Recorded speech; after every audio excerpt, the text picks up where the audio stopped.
Hello, this is David Lee from Prevent Connect. Welcome to today's Power in Prevention Ending Child Sexual Abuse web conference series. Today's session, Survivor Leadership, its relevance to child sexual abuse prevention. This is a very important topic. It is so important, as in our Power in Prevention web conference series, we've been addressing child sexual abuse prevention, how we can be able to strengthen the movement and efforts to be able to do that work. And today, as we talk about survivor leadership, we talk about a crucial element about how we can envision the work and who needs to be able to provide the role in providing leadership to really define how we can create a world where we can prevent child sexual abuse.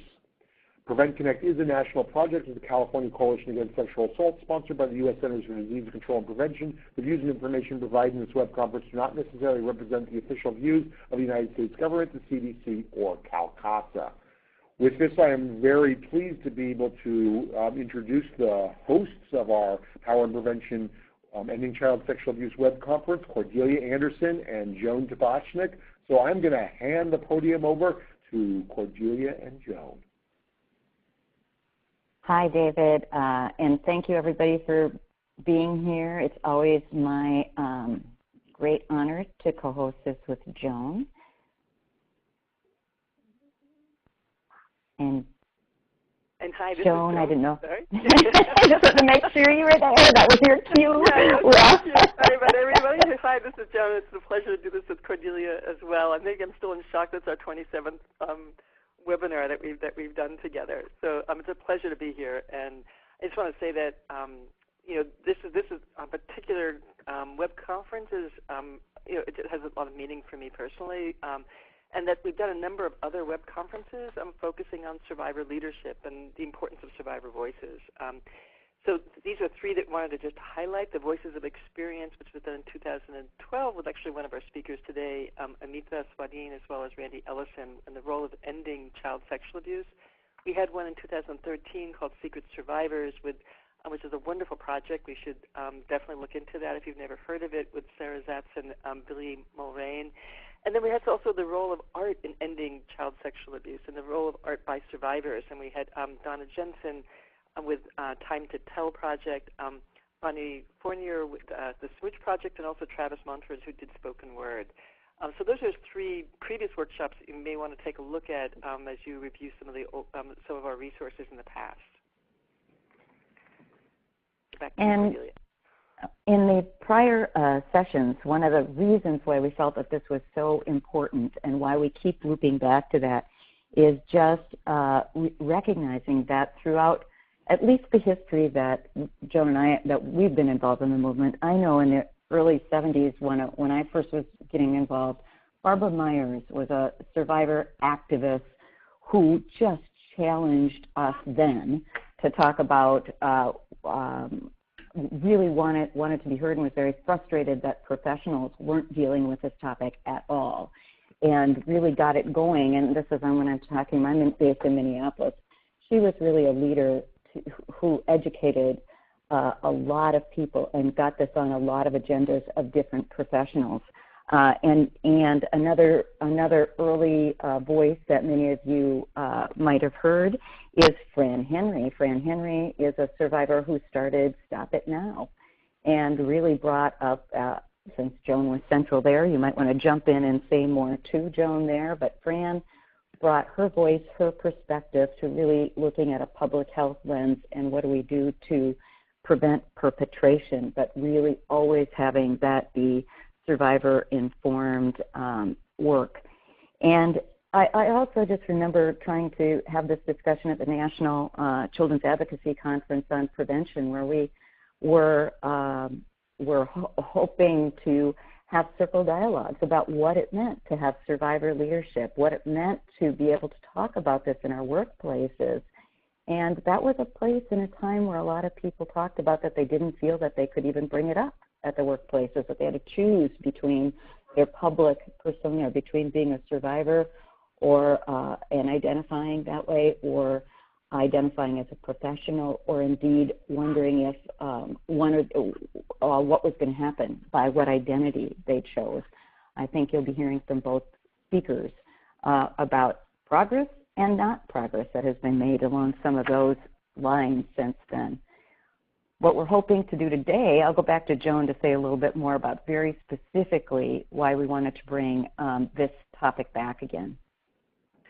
So the topic here runs survivor leadership in preventing child sexual abuse, but I want to be really clear that even by focusing on survivor leadership, that we believe that the responsibility for ending child sexual abuse is a collective responsibility. It's for all of us. But a foundational component, as Cordelia talked about, is that of this important work is survivors' experience, of self-determination and leadership. And it's too often silenced or met with a glass ceiling of involvement. So for survivors of color, for LGBTQ survivors, for male survivors, we can do much more in our existing services and in our movement to be more welcoming and inclusive. So our learning objectives today are 3. Participants will identify the challenges and successes for building a more inclusive movement. Participants also will be able to articulate the role, importance, and rationale for survivor leadership in ending child sexual abuse. And 3rd, be able to define the role of allies and others who are affected by child sexual abuse and working collectively with survivors to do this work. So I want to say, being the nerd that I am, that I went online just to see what about the history, what do we know? And this was actually some information I pulled from the Washington Coalition. So this is a very short history of a 5-second history. But what I was amazed about, the women's organized resistance actually began in 1866. Here's a quote: that perhaps the first women to break the silence around rape were African American women testifying before Congress following their gang rape by a white mob during the Memphis riot of May 1866. So that's actually the first, what I'm saying, the first recorded one that they were able to find. That fast forward to the rape crisis movement in the 1970s, where we saw Against Her Will, Take Back the Night marches, and feminists organizing across the country. And then more recently, we've moved from organizing to organizations, where the rape crisis centers are joined together to create state coalitions and national organizations that were established. And so partly what we're bringing forward to then is what is today, what is the movement needing to do, and what's sort of the next stage of this movement? And that's partly what we'll be exploring today. So what we want to be talking about is really the power and the possibilities of survivors. And I'll turn this back to you, Cordelia.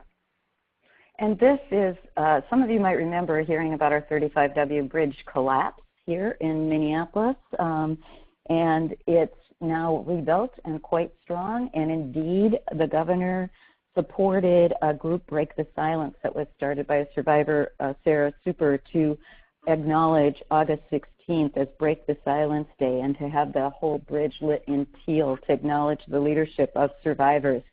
She's also doing truth-telling sessions and is well on her way to major, and the whole network, the Break the Silence Network, to major a memorial for survivors as just one example of the things going on. And I want to go back to credit Amita with Secret Survivors. That's really where I first met her. And because of her leadership and work with Ping Chong and that company and bringing that whole concept, that allowed some of the rest of us to be able to do variations on that play. And I was able to work with a cast of 5 survivors to do Fired Up in 2014, where they all really talked about the reasons for the men and women that were part of this, the reasons for wanting to be part of this. They said, their words, we do not speak about this because we want people to feel sorry for us. That won't help. We want people to know that they can make a difference. Each one of us can use our voices.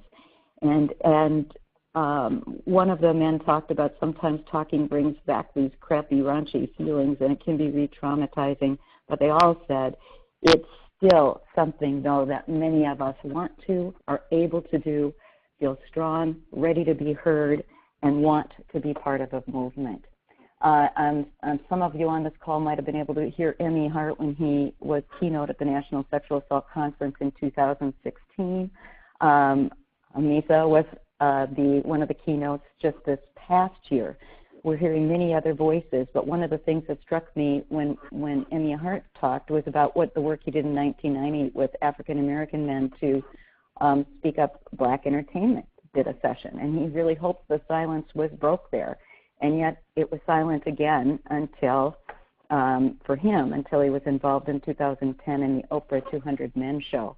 So we've seen different peaks and valleys and opportunities at different times with this. But the reality is, just to bring perspective to this, for all of us who are aspiring allies to find out ways that we can be more supportive and to have others speak up, to have all of those along with survivors who know, love, and care about them and who are wanting to make a difference and speak to the ripple effects of harm that can happen. We've seen the difference that this makes with survivors and others who are affected when they speak up, and we've seen the movement change with breast cancer, from not being able to say breast to not being able to say, I am a survivor of breast cancer. I know and love somebody who is. And we demand more research. We demand more support. It's made a big difference with other pieces like HIV/AIDS. And certainly addressing the intersections of all types of violence, as David opened with, and addressing the intersections between abuse, violence, race, trauma, and privilege. And we have presenters who will be able to very much help us do that today. So with that, I want to introduce our presenters, and I'm going to start by an introduction of Ahmad, who will be speaking second.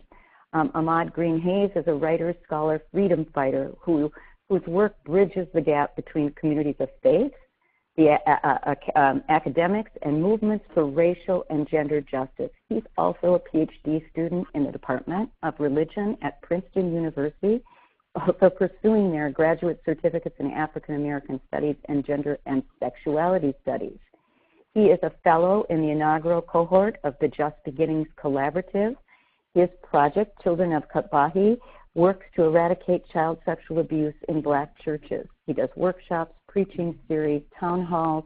He also is a creator of Black Church Sex on Twitter, which is a progressive digital conversation on gender and sexuality, and was a key person in Black Church Sex convening, Love Thyself, Black Bodies, and Religious Faith. He's a highly sought-after speaker, writer, and advocate, written in several different and published, and also has appeared in various media, including CNN and the Nancy Grace Show, to discuss police violence and the movement for Black life.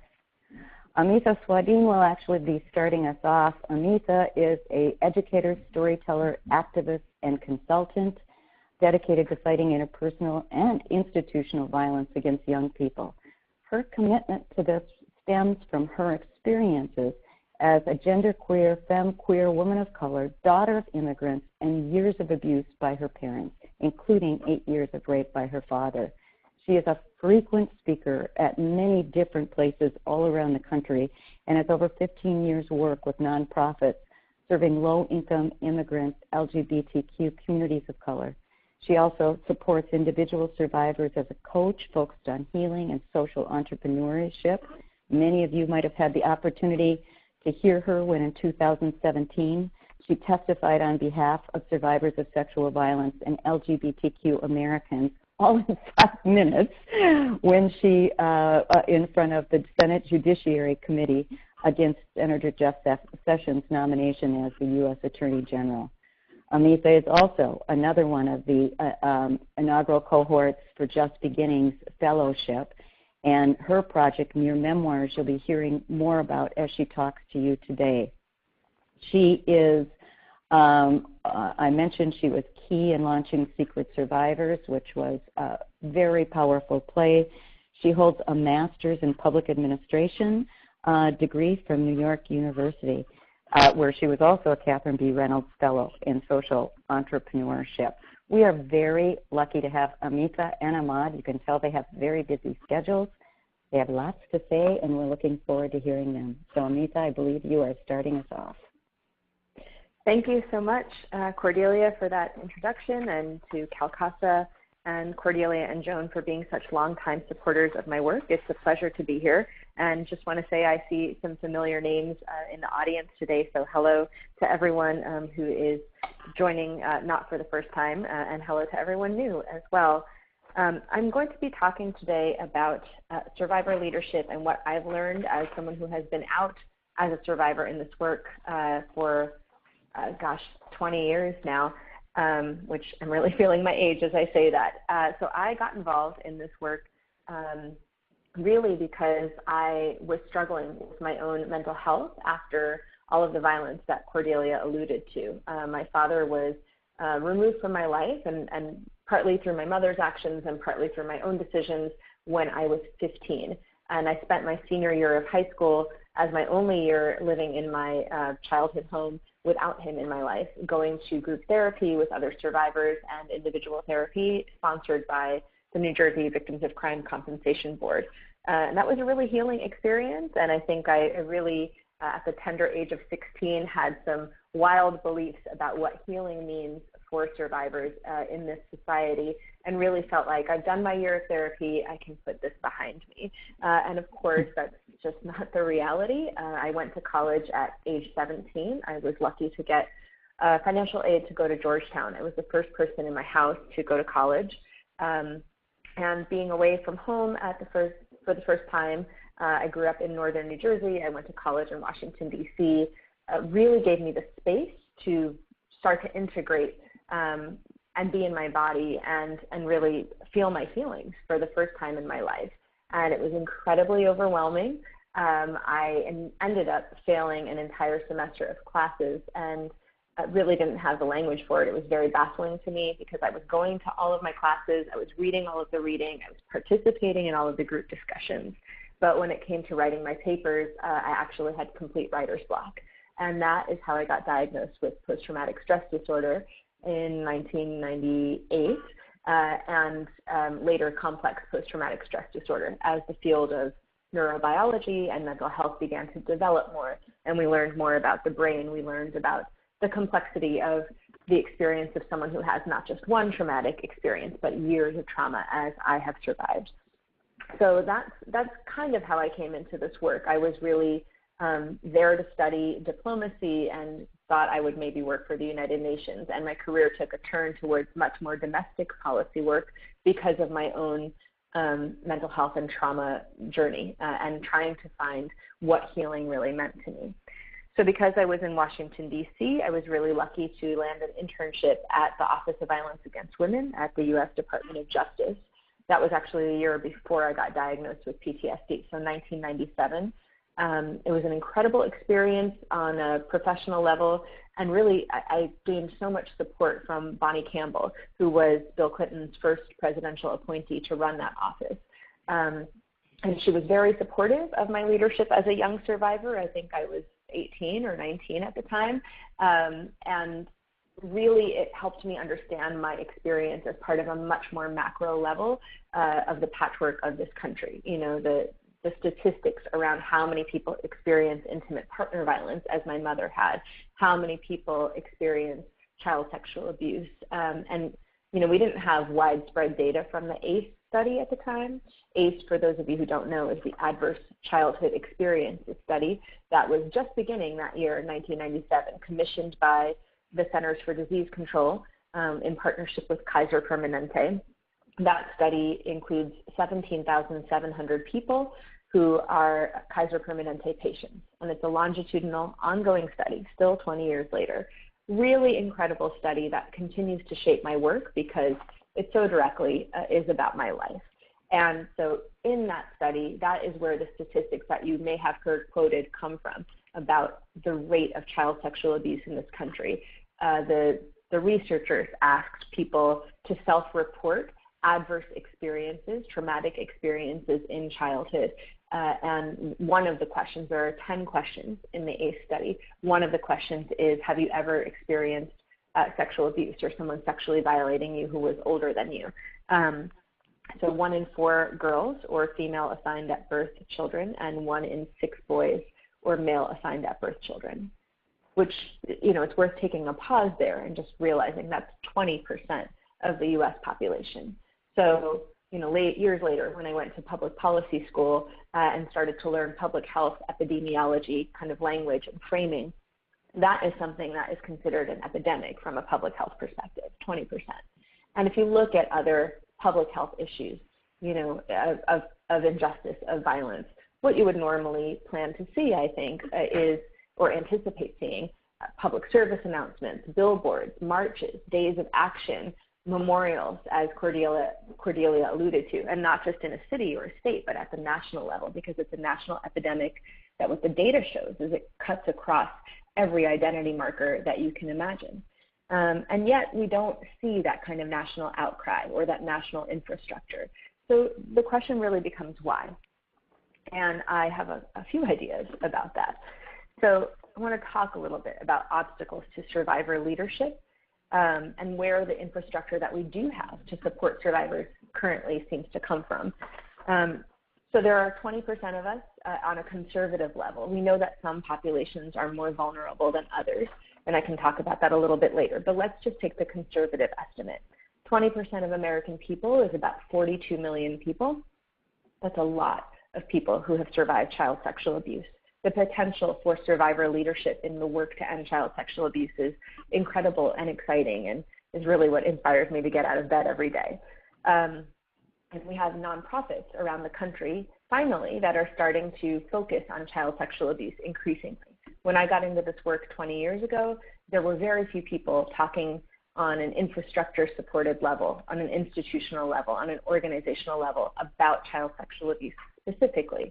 A lot of people were talking about child welfare, the battered women's movement, the sexual violence prevention movement, but my life cuts across all three of those areas, right? I'm the child of a woman who experienced intimate partner violence. I was raped in my home repeatedly over 8 years. I was the victim of a lot of emotional and physical violence over 15 years in my home. And of course, I'm a survivor of child sexual abuse specifically. This is violence that happened to me as a child. And so it always confused me when I was a teenager coming into this work. Why do we have such siloed approaches to this work? Where is the organization that I can put a stake in the ground with? One place that I can go and show up and know that every aspect of my trauma can be held. And I think, in my opinion, that siloing is largely because the work to help survivors of child sexual abuse has either been set up by closeted survivors who have not had the freedom to come out, and so they have to deny their own trauma and deny their own survivorship, deny their own lived experience, or it is set up by people who are really trying hard to be allies, but whose knowledge about this violence, which is so complex and so intersectional, really comes from a book. It comes from graduate school. It comes from serving clients in the field, which of course is really sacred work, but when you are doing any kind of work across a bridge of experience, something that is not your own lived experience, you're going to have blind spots. Even though I have lived through so many different forms of oppression, as you heard in my bio, I'm queer, I'm a woman of color, my parents are immigrants from India, I'm South Asian, I did not grow up wealthy. There's a lot that I could say there. I also have blind spots. I have no physical disabilities yet, maybe when I get older, but not yet, knock on wood. And so I definitely struggle with my own blind spots around ableism. I was born in this country, and so I know that I definitely have blind spots when it comes to wanting to be an ally to undocumented people and their vulnerability in this country. I move through the world as someone who passes as cisgender. I see myself as very gender fluid, but cisgender, for those of you who might not be familiar, means someone who's not transgender. I definitely move through the world being seen as someone whose gender identity matches the gender that the doctors labeled me when I was born. And so I don't know what it means to move through the world as someone who is seen visibly as being gender variant, as being transgender. These are all blind spots that I have because of my own privilege. And so I really want to start to talk about and unpack for all of us who are doing work to end child sexual abuse and other forms of violence that intersect with that experience. If you're not a survivor, you may be carrying blind spots. Very likely you are, because for all of your intention to help us and to support us, and to be clear, we very much need your support. If you don't have that lived experience and you're not engaging survivors to inform the solutions that your organization is adopting, the solutions that this emerging movement is adopting, then you're really guessing about what we need.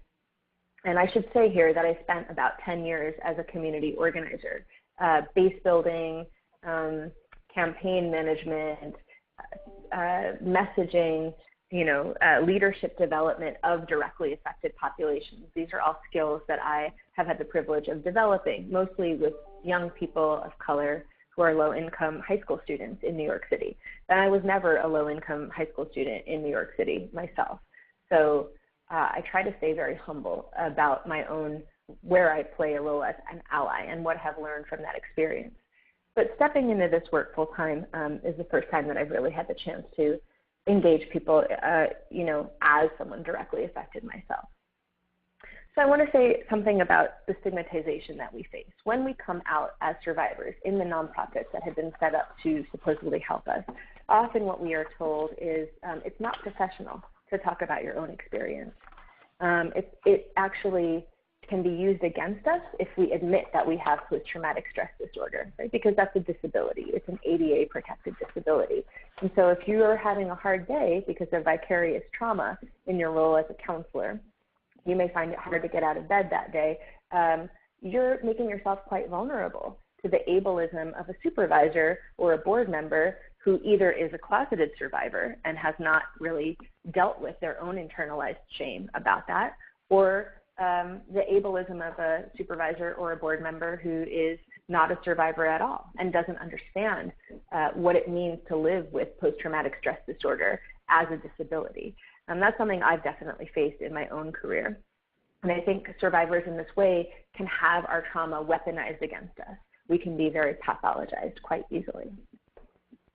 So why should we fight against this in our organizations? I think what survivor leadership offers is more space for the full truth to emerge, more space for the blind spots that I spoke of, in this case, to be decreased, right? If we want to end child sexual abuse, I think we really need to start listening deeply to those of us who are able to tell our stories. And not everyone is, right?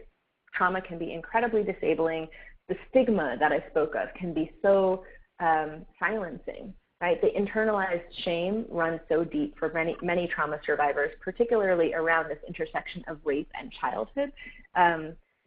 It's such a brave act to step forward, I think, and talk about this trauma. And not to give myself credit, I'm really thinking about everyone who has shared their story with me over the years. I've been deeply listening to my fellow survivors for 20 years now, and I've heard hundreds of stories, if not closer to 1,000.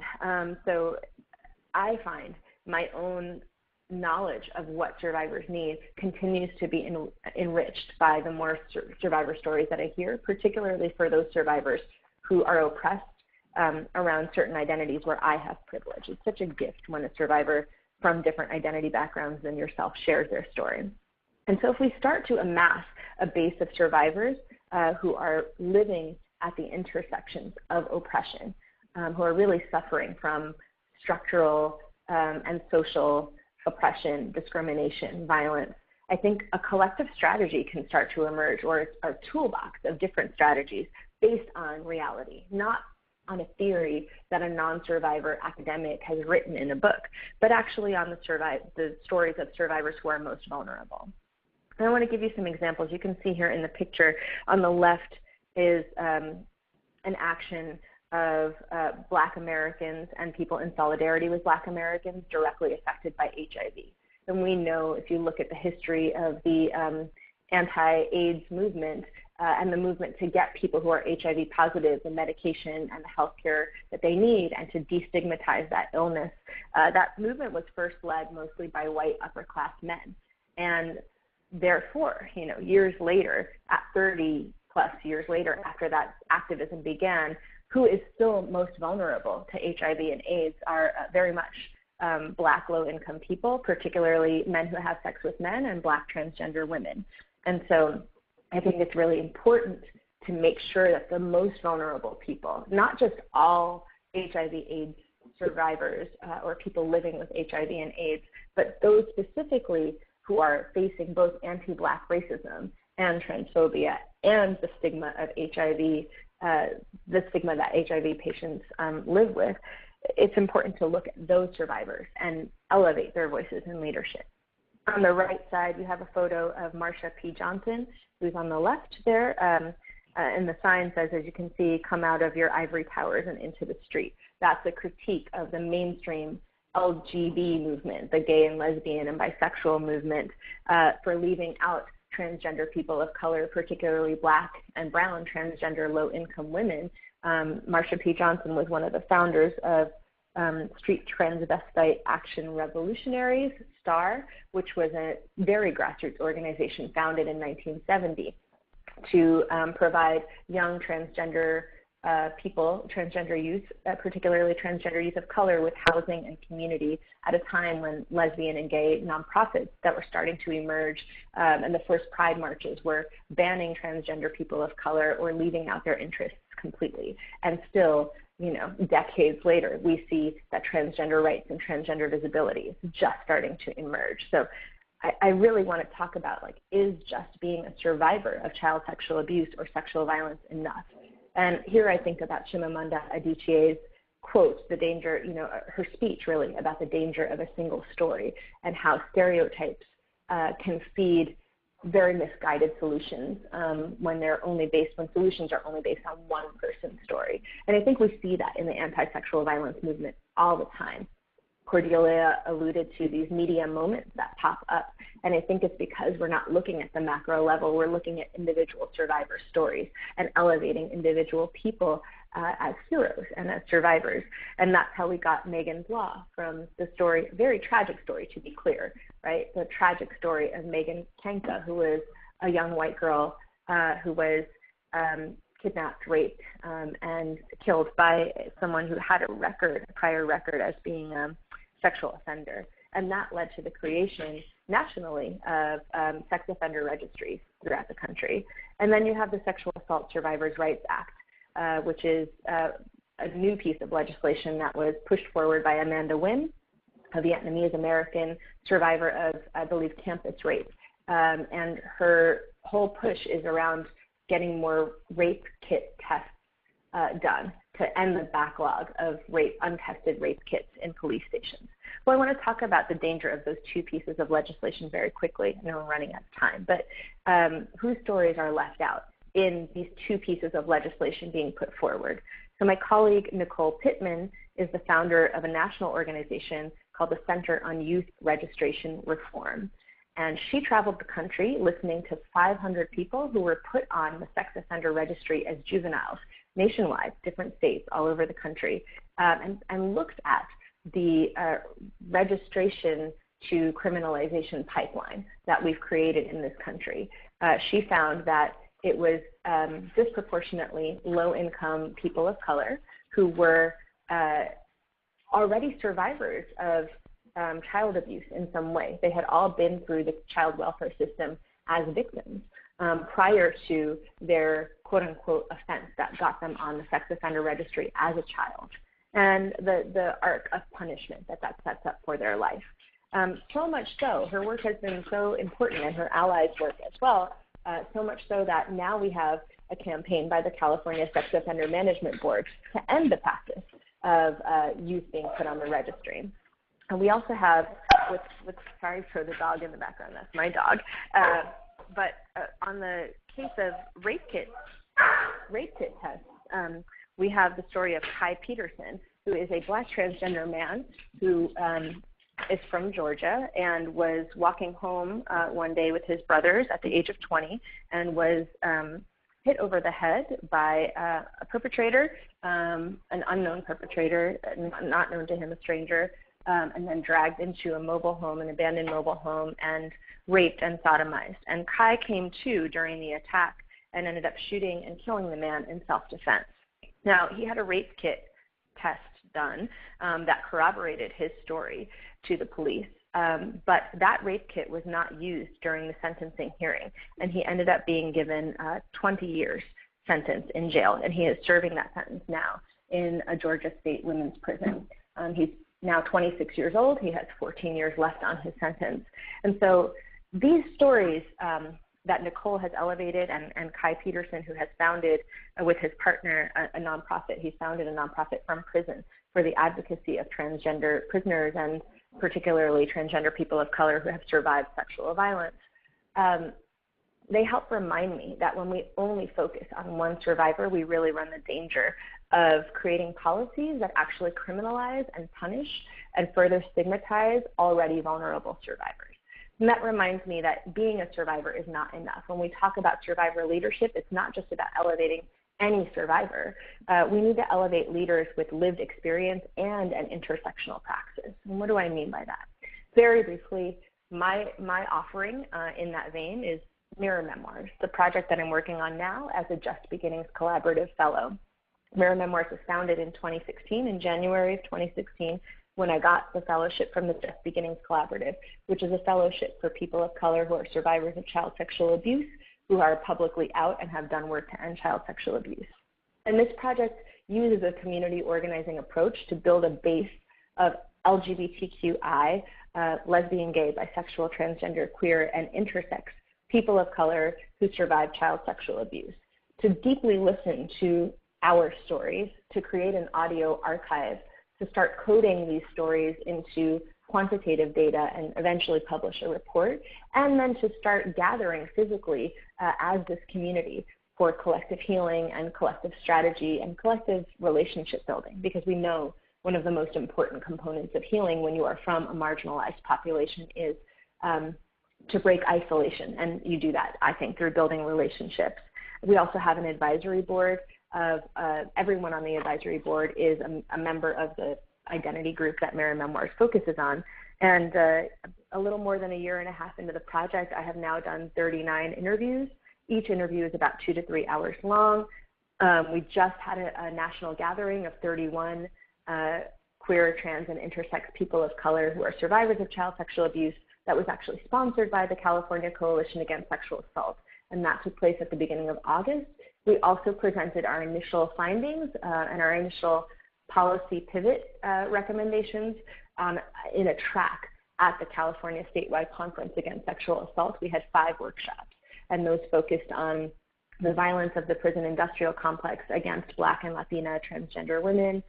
They focused on the victim blaming that so often happens when survivors talk about their struggles and they can't engage in simple positive thinking, and they need ongoing support from their disabilities, from trauma.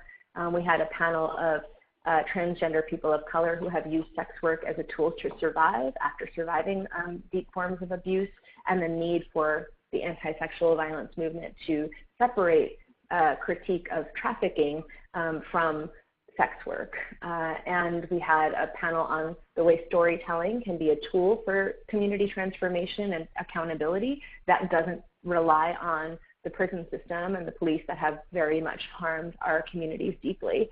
And we had another panel on mental health hospitals and how many transgender people of color, particularly transgender youth of color, are actually sexually assaulted when they are institutionalized in mental health hospitals, and how we can begin to see mental health hospitals as a part of the prison system. So it's been incredible to be able to do this work full time. I think what I want to offer to everyone is just this intersectional framework, right? How can we start to develop strategies and ultimately a movement collectively that is really about elevating not just survivor leadership, but survivor leadership that is rooted in a social justice analysis that understands the way that different forms of intersections, different forms of oppressions intersect, and who's really the most vulnerable survivor, and how we can start to listen to people's stories at that intersection and start to glean what the solutions to this violence really look like from those collective narratives. That's it for me for now. Thank you so much. Great. Thank you so much. I really find that, Anita, if I've heard you speak a number of times, and I'm just always so moved by the work that you're doing, and also so thrilled that you're able to do this full time now. I know you, when I first met you, that wasn't the case. So thank you for that really moving, very short and too short talk. And one question I have for the audience is, what do you believe that you can do, or your agency can do, to better support survivor leadership for social justice? And if you could type those into the chat. And in the meantime, Amita, I was wondering if you would also begin answering that question while people are thinking through their answers and typing them in as well. Yeah, I think, honestly, because Mirror Memoirs, you know, I always want to tell people it's not even about me. I have so much privilege on so many levels compared to the people whose voices I'm really trying to elevate. What I see again and again in our anti-sexual violence agencies is the lack of paid positions for transgender people of color, particularly transgender women of color, who so often are already doing anti-sexual violence work in their communities because nonprofits tend to leave those women out. Many shelters, for example, will not serve transgender women. And you see Marsha P. Johnson and Sylvia Rivera, who I alluded to back in 1970, starting their own very grassroots organization to serve transgender youth because no one else was doing it. And so one thing I would really like to see is more paid positions for transgender women of color, transgender people of color, to start to serve transgender survivors and to help non-transgender staff members better understand how they too can serve those survivors. Because when we serve the survivors who have historically been left out, I think we're really starting to get to a place where we're really serving everyone. That's wonderful. Thank you. And just some of the folks that have responded, that some great suggestions about, for example, hosting events that survivors can speak at, and inviting survivors to serve on the boards and ensuring that survivors, in fact, sit on the boards of statewide coalitions. Someone said, I'd love to find a relatively safe way for young people to submit their stories anonymously and be able to share them with their own communities. And just not falling to the belief that this is not going to help, but actually offering a sense of hope. Tonya Nolan also said they have a survivor network where survivors can teach and mentor and advocate. And it just, and also just making sure that we don't focus on just survivors who are professionals, but also all survivors, and be inclusive, as you, I think, Amitha, have stated so eloquently in your talk. And then just also finding ways to test the waters about what it means to be coming out as a survivor, especially and maybe even within professional settings. I think that's something which has been hasn't been easy for many survivors who are professionals to combine and be both of those parts of themselves and many other parts of themselves. So find ways that we can test the waters to make sure that it is safe. So these are wonderful suggestions from the audience, so thank you so much. And I think now I'll just turn this actually over to Ahmad and have you give your talk, and then we'll have open up to more questions with the audience after that.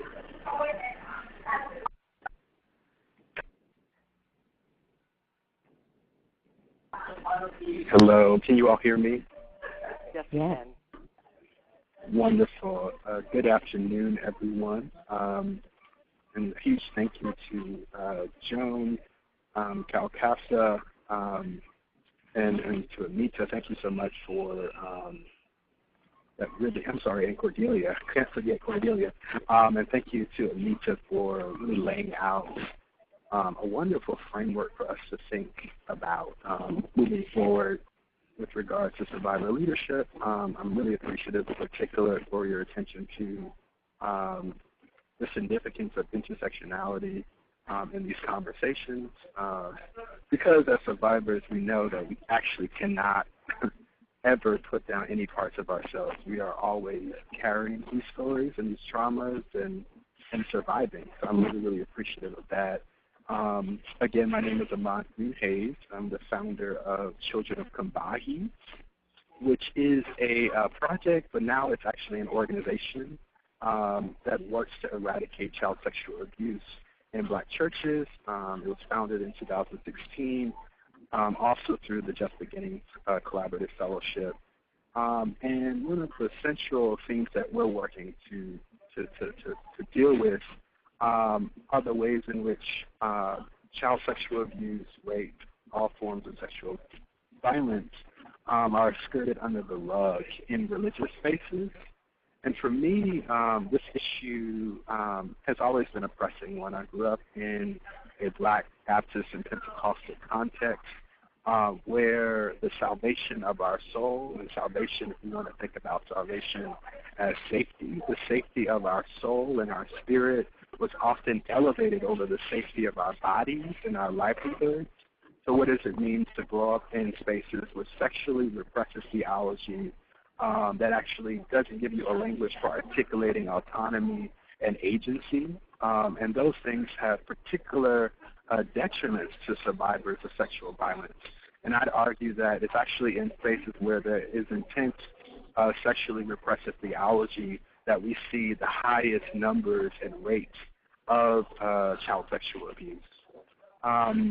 And if we go back to 2002 in particular and think about the sexual abuse scandal in the Catholic Archdiocese of Boston, there was something that was going on in that moment and in the media in particular where child sexual abuse was being framed solely as a white Catholic issue, that actually erased the precarious condition of black and brown children who are also Catholic in some regards, but who are also survivors of CSA. And for me, growing up in a black church, being a black survivor of CSA, there's a way in which I felt erased in those moments, and so many of us felt erased in those moments. And the Catholic Church in many ways, in terms of structure, not so much in theology, but in the structure, the power structure actually reflects or mirrors some of the churches that I grew up in. So what I'm trying to do in a community of survivors, I'm in a community of survivors of folks who grew up in the black church, who are preachers, who are theologians, who are just black folk who grew up in church and were harmed by the church. We've come together to disrupt the silence and to also think about how do we create a world, how do we create the church that will be a space of safety for people, for children. And of course, that kind of work necessarily has to intersect with our movement work regarding the inclusion of LGBTQI folks. We actually cannot have a safe church for survivors if we are not actually dealing with our theology concerning sexuality, concerning gender. And of course, we want to recognize that the divinity in all individuals, the sacredness of all individuals, but all too often survivors are actually shamed in the context of the church, and our theologies are always on the side of the harm doer, of the rapist. And if we want to think about a moment, I'm going to move to my slide shortly, but if we want to think about a moment where I think we saw this clearly was with the late Bishop Eddie Long.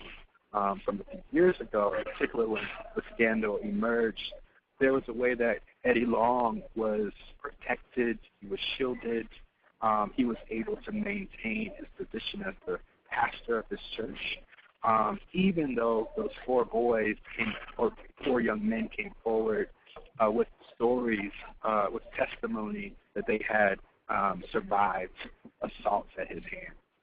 So what do we do when the people who are in our pulpits are harm doers, are perpetrators? But then another question that I'm taking up too is what do we do when it's not just survivors in the pew, but when there are survivors in the pulpit who, if we're going to use the term that Anita spoke to, who are closeted survivors.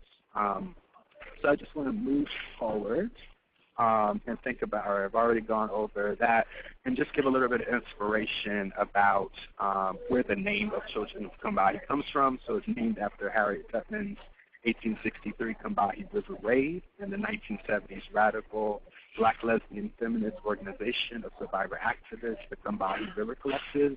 And a lot of people don't actually know this history about the Combahee River Collective, but from 1974 to 1978 in Boston, the Combahee River Collective organized around the deaths of 12 black women who were raped and murdered in the streets of Boston. And this is often overlooked in genealogies of the anti-sexual violence movement, that their organizing was actually central to how I'm even thinking about the work I'm doing, because we have to draw connections to intimate partner violence.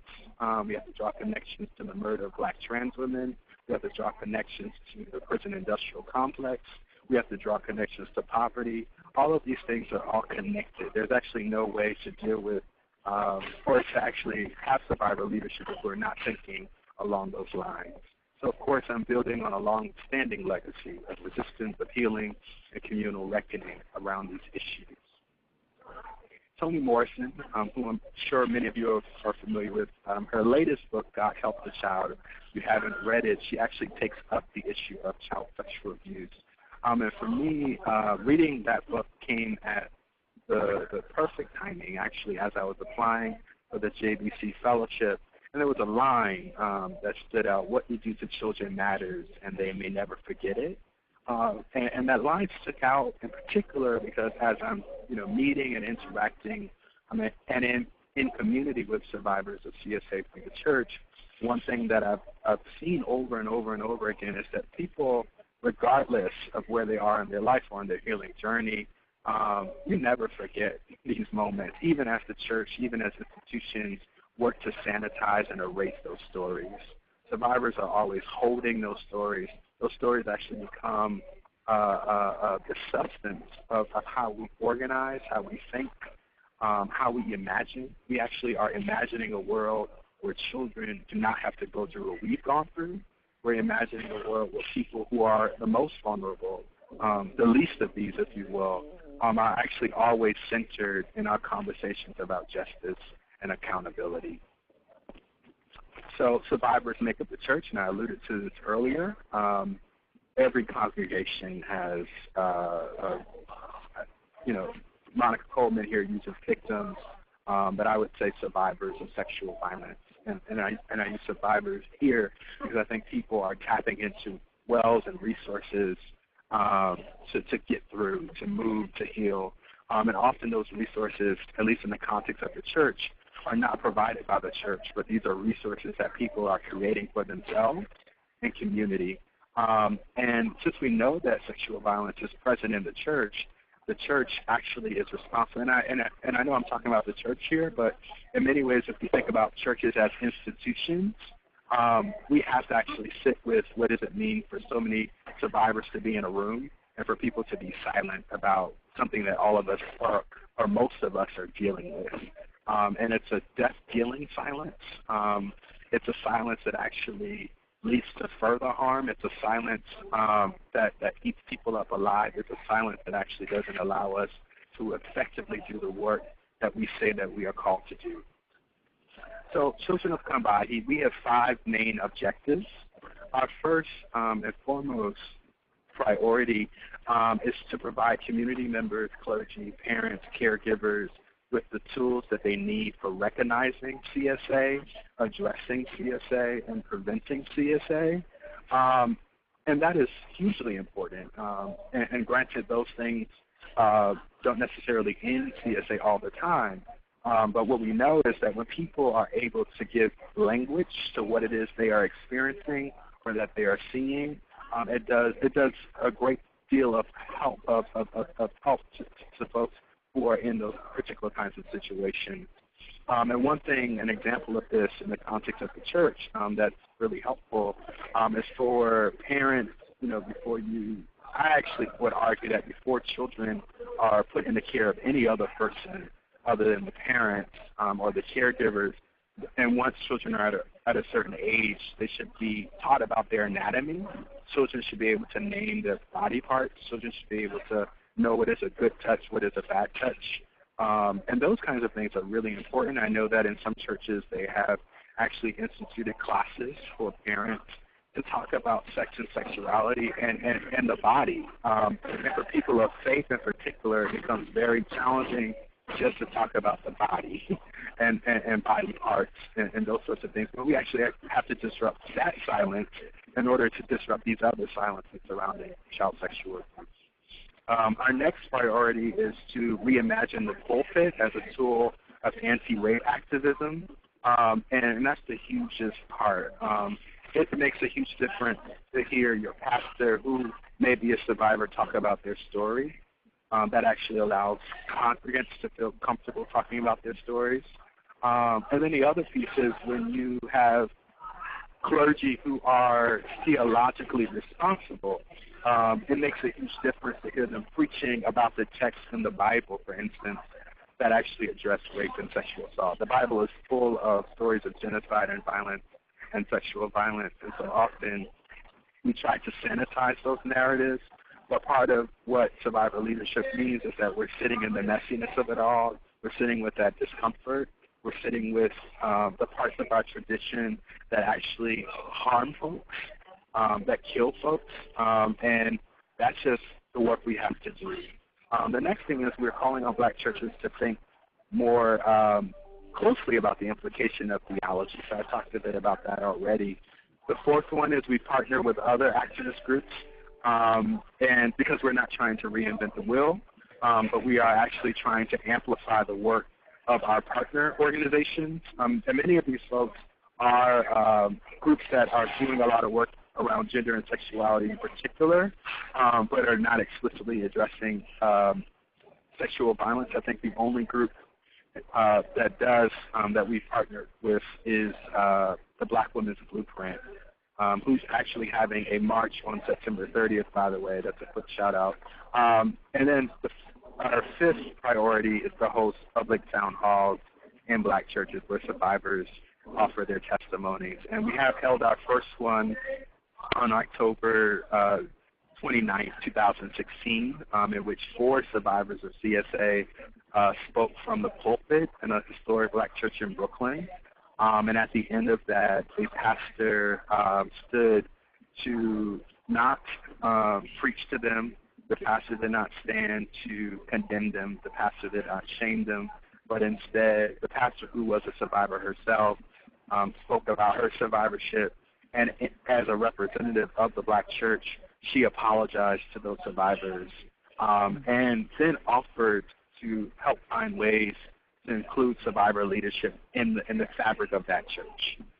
So what does it mean for survivors to not just be in the pew or to potentially be a pastor, but for survivors to actually be on the board of trustees, for survivors to be, Sunday school teachers or ushers, and so on and so forth. So those are our 5 main objectives. And in many ways, Anita, did a wonderful job outlining the more institutional basis for organizing. But I think if we look at the Black church in my project as a case study of what does it actually look like in smaller communities, what we've seen is that when you have more survivors in leadership in churches, more people actually feel comfortable talking about these issues.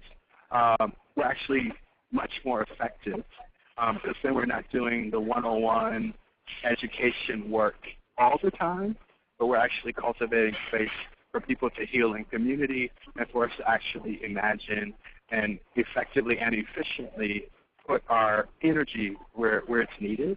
And then the other piece is that we're not dealing with that shame. I think shame is one of the hugest impediments to this movement. And it's not just shame for being survivors, but I think that shame is exacerbated by anti-Blackness. It's exacerbated by classism. Anita talks about ableism.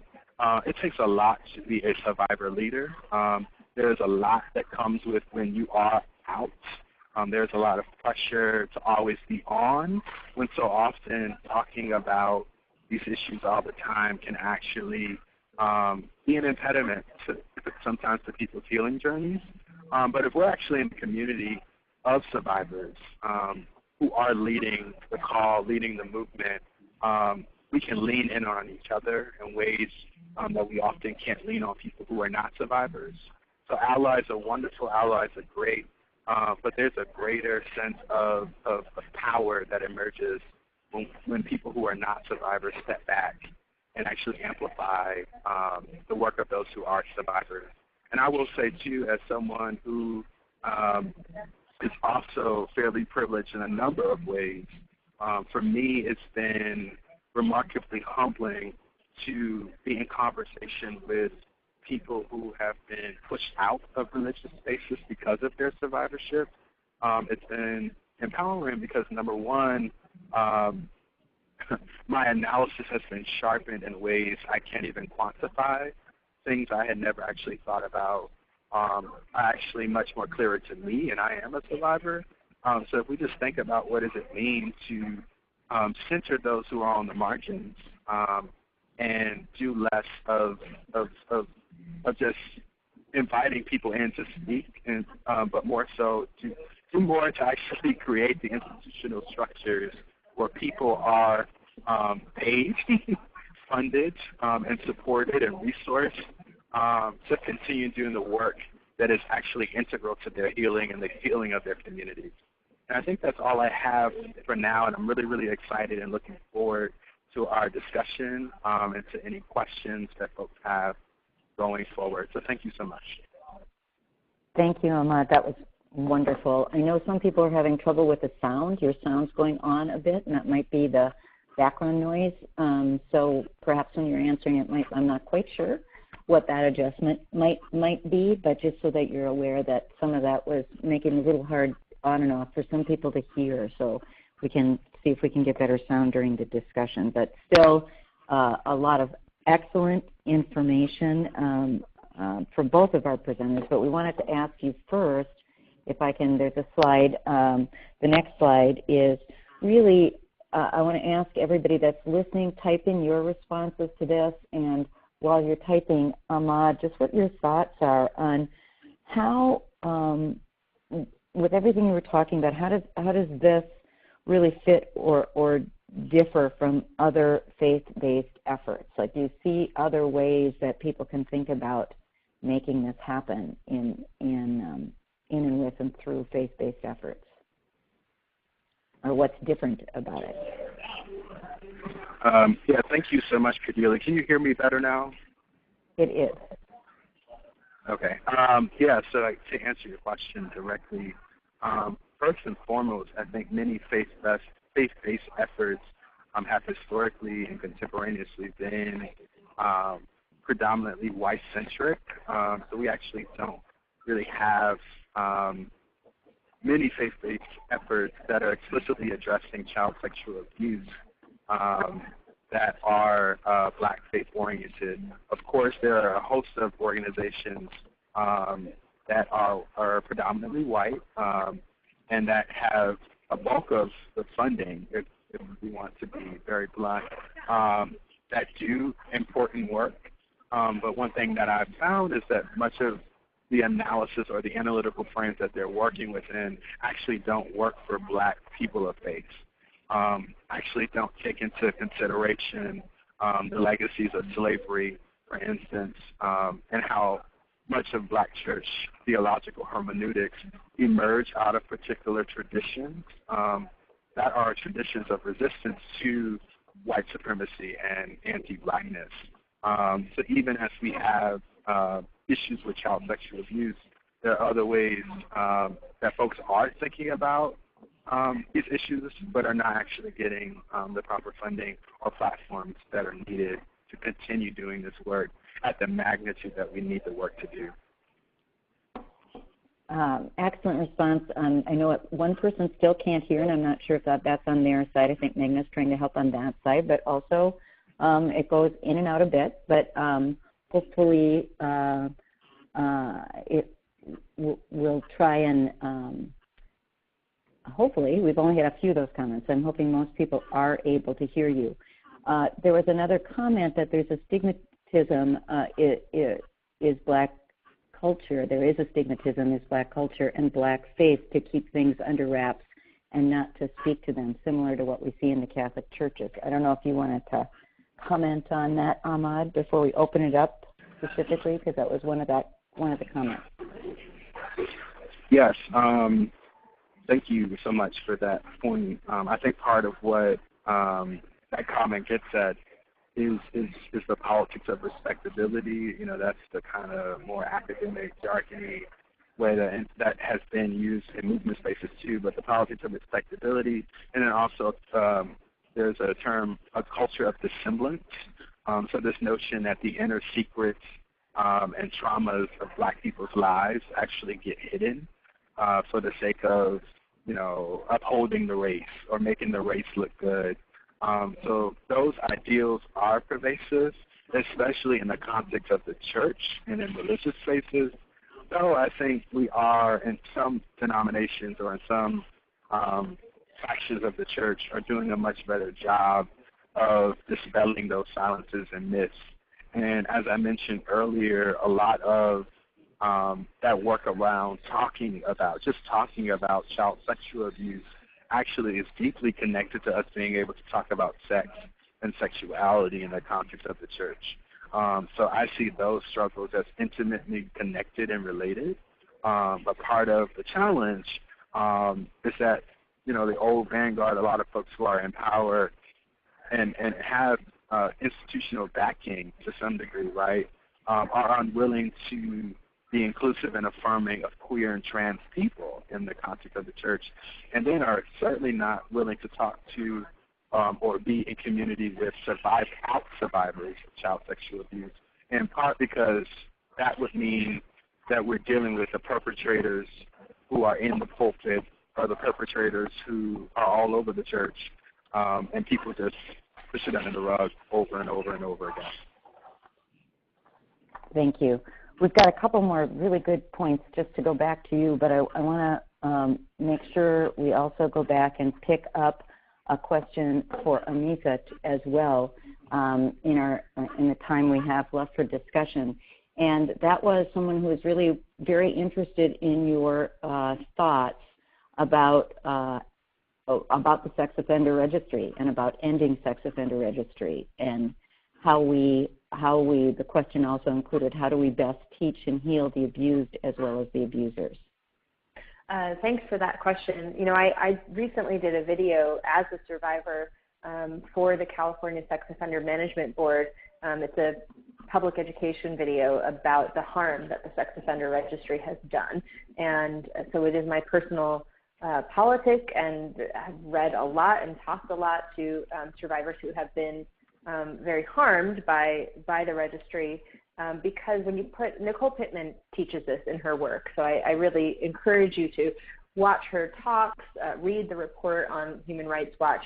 Although she focuses on youth on the registry, that's because the public tends to be more sympathetic when we talk about the harm that's done to children. I think that there is a lot of harm institutionally that's being done by the registry, because when you put a quote-unquote offender on the registry, you put the entire family on the registry, and so people have had their homes attacked. They have been targeted by community violence for being on the registry.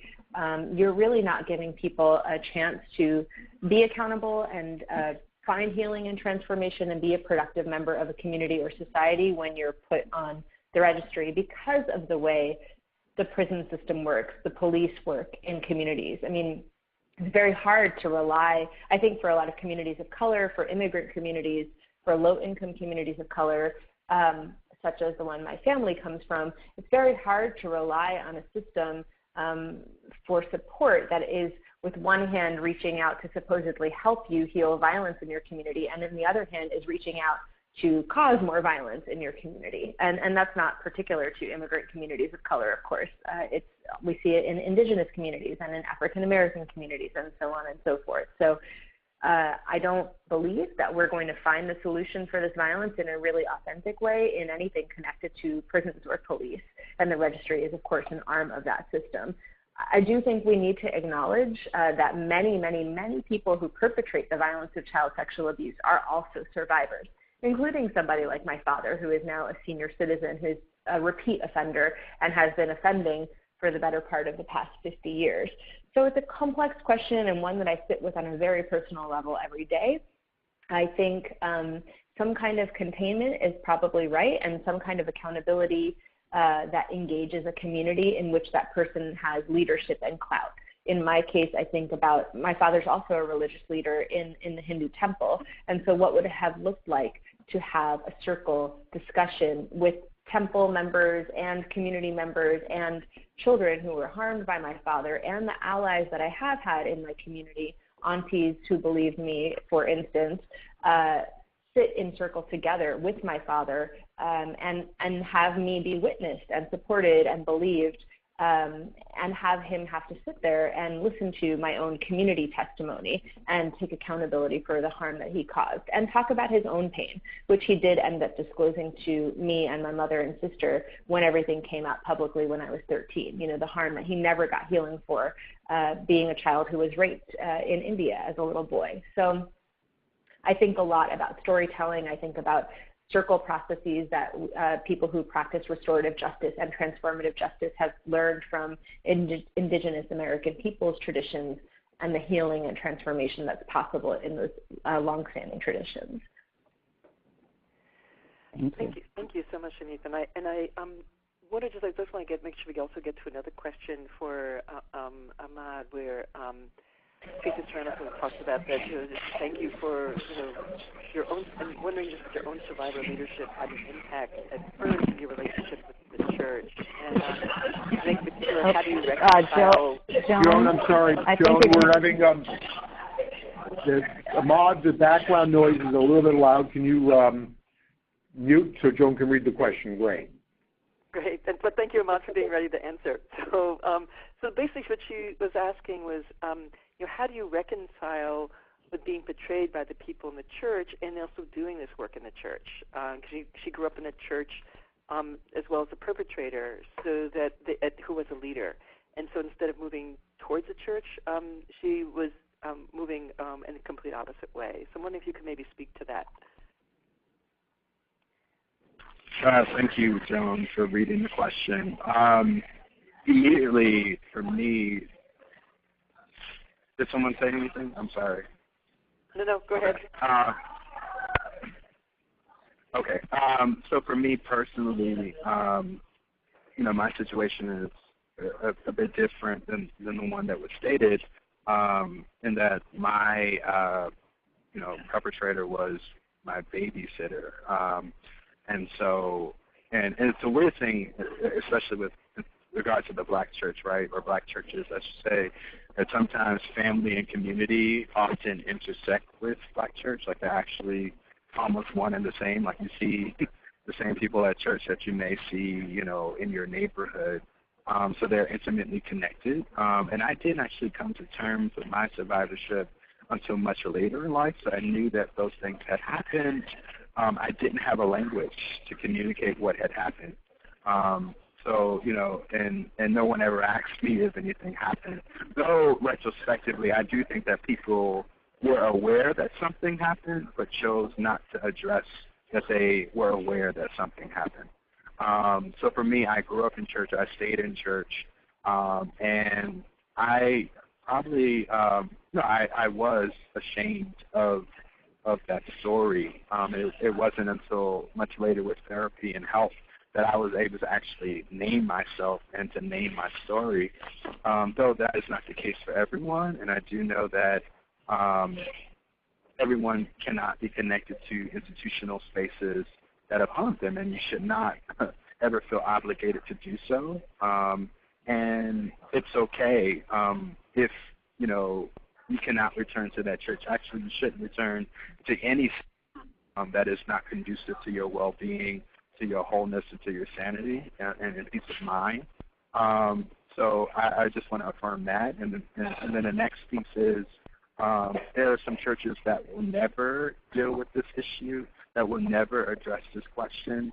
And I know this to be the case as I have reached out to many prominent progressive pastors and preachers, and only a small fraction of them have even been willing to sign on board with this project. And so many others run away from it. And granted, that could be for a number of reasons. I do want to give people some grace. For some people, they are survivors, and them signing on to something of this magnitude would mean they would have to do some inner work that they perhaps haven't done or are not ready to do or don't want to do, right? But then the other piece, that means that all of the people who are in those congregations who are dealing with this don't actually have space in their religious home to actually unpack these things and to be in community. So it's a double-edged sword here, and I'm trying to hold space for people who are in that precarious, space, who want to deal with this in their religious communities, but also don't feel comfortable doing so. And I just think, for me at least, right, I had the church, but I also had to leave the church at different intervals. I actually don't go to the church I grew up in. I'm at a church where I am affirmed in the totality of who I am, and I'm in full support of people doing that work. And then also, taking alternative paths. I was raised in a tradition that said I couldn't, for instance, do yoga, or that therapy was like evil. And here I am now. I actually need therapy every week to survive. So just reimagining what tools and resources we're creating for ourselves or utilizing to actually survive and get by. Thank you very much for that. We're unfortunately at the close to the end of our time, and we've got a couple wrap-up questions for both of our excellent presenters, as well as for all of you that are on the line. And I just want to start with Amita and ask you something you're taking away from today, from listening to Ahmad, although you had the opportunity to do that before, anything else from the session, just a takeaway. And while Amita is answering, please, the participants, type in what you're taking away from hearing these two fabulous presenters today, what thoughts you have, what stood out, something you're really taking away. We'll have to be somewhat brief for our time. Amita, what's a takeaway? Thanks for the question. This is actually the first time I'm having a chance to learn about Ahmad's work in depth, and I so appreciate his framing about, we just haven't had the chance to do that in our fellowship yet. We're getting to that point. But I so appreciate the framing around oppressive theology because even though we come from different theological backgrounds, my family was at some point born-again Christian, and then most of my childhood was actually Hindu, which is the generational religious tradition in my family. And the kind of Hindu theology and philosophy that was espoused at the temple that we went to was incredibly patriarchal, repressive, not empowering of girl children and women at all, or children in general. So I'm sitting here thinking about the role that theology played in my abuse and in the culture of silence and shaming that I grew up in. Thank you.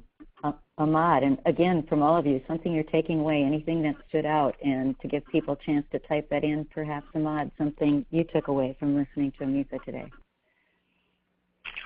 Yeah, well, thank you so much, Anita, for affirming this work. I do really appreciate that.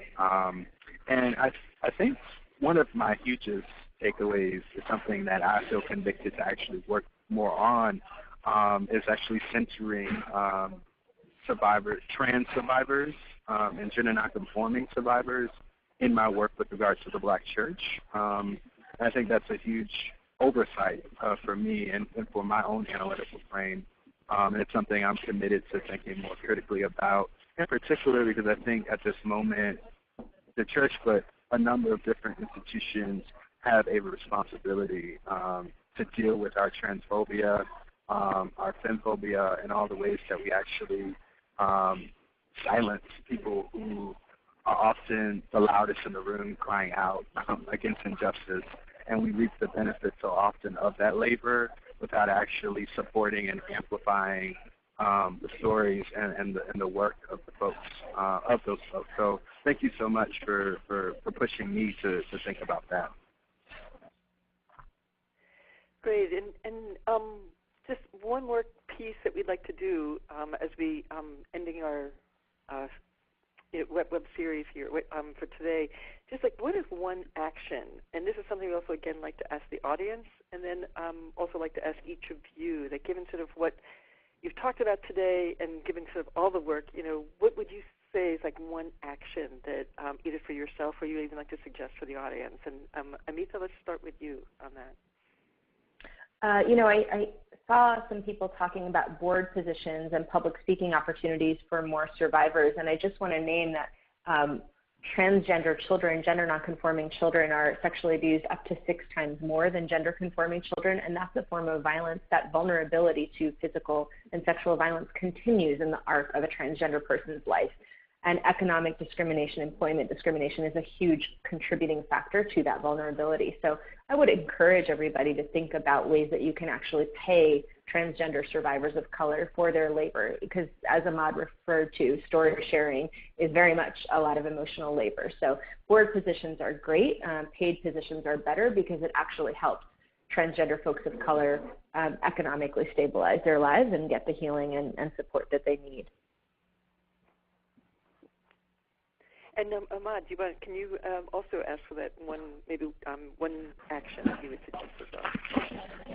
I echo Anita's call for paying trans folks of color who are survivors to do this work, 100%. And I would say for children of Combahee, I'm only one person, and I'm open to really move this into an organizational framework. And part of the challenge is funding.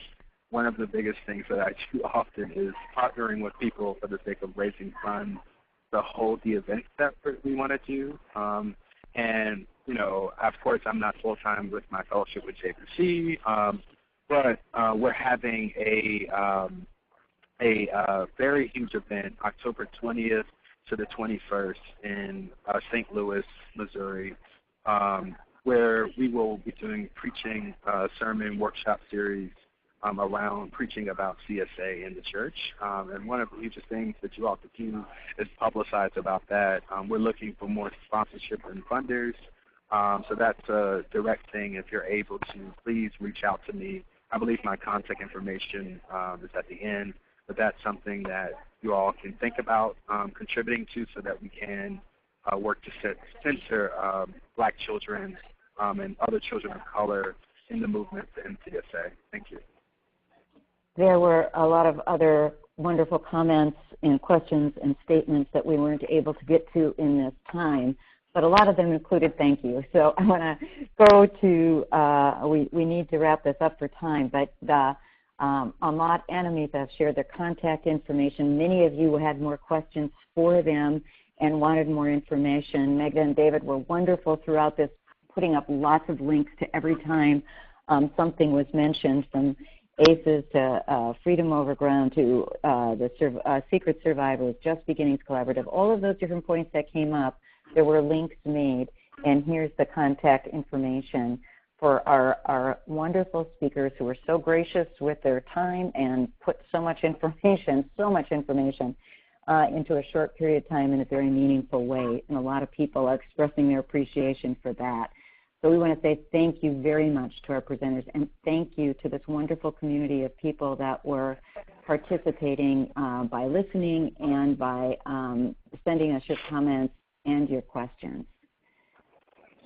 And I just want to add my thanks both to everybody that Cordelia mentioned, also to Kalkasa, and especially to Meghna, who this is, I guess, your last web conference with us. I want to say it's just been a pleasure working with you, and you've been amazing. So I wanted to just add. And you will be missed. You will be missed. Thank you so much. Thank you. Great. Well, and thank you for taking the words out of my mouth, for thanking Meghna. We are sad that this is her last day working with us, but she will continue doing this work. So we will be definitely hearing from her.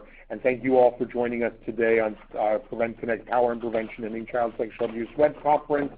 We will be having a recording of this, and we'll get all the links on the website, so that will be coming soon. And thank you, and join us again for another conversation. This concludes today's web conference.